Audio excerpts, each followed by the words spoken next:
Soso is incredible talent. I first saw Soso playing as an under-12 for Fisher Primary. I think it was against Kirstenhof Primary in a night game or early evening game as an under-12, and very exciting opportunity for the boys getting to play under lights. And he's one of those boys that while he's not loud and in your face and the man talking all the time, he certainly stands out amongst his mates. He made a real impact in that game.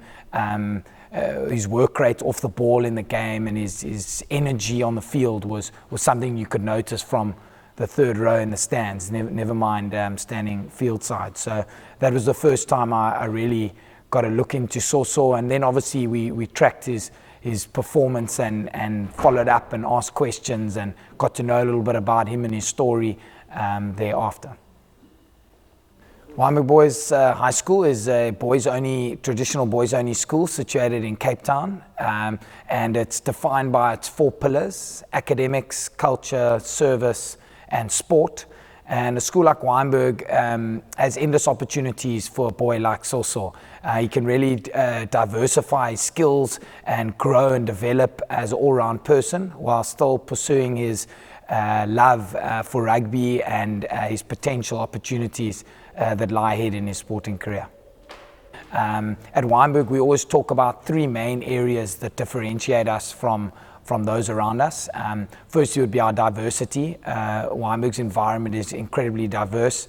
It appeals to all kinds of boys and families, and I think that diversity is a credible strength, and we believe the boys really develop the best kind of character in a diverse environment.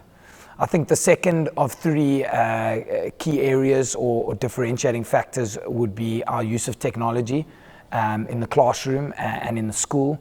Wynberg tend to lead the way in terms of government schools and the use of technology and how that links towards tertiary education and really preparing the boys for what lies ahead in their next chapter.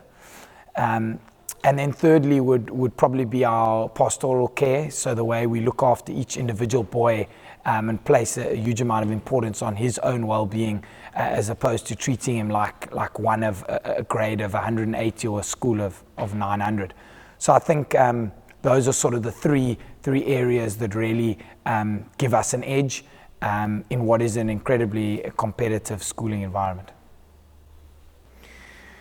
COVID pandemic has been immense to all industries, to all families across the board in South Africa, and I think we're only in the beginning stage of understanding the full extent of it at school level. It really, with 900 boys, that's 900 families associated to the school, and all their challenges and problems as such come with that. So it's very much stunted the development or the progression of what we're trying to do, and how we look to give opportunities to boys who might not be able to afford the opportunity financially to come to Wynberg.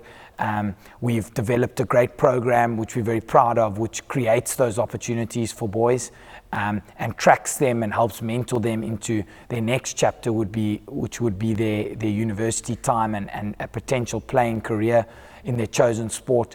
The COVID pandemic's really put that on the back burners as such, and really forced us to or challenged us to look at different ways of creating funds and trying to keep those opportunities alive. I think South Africa would really be nowhere if we weren't using sport as a vehicle, and rugby in this case, to create opportunities for boys to realize their potential, get excited about their future and what opportunities lie for them in sport and in the academic field.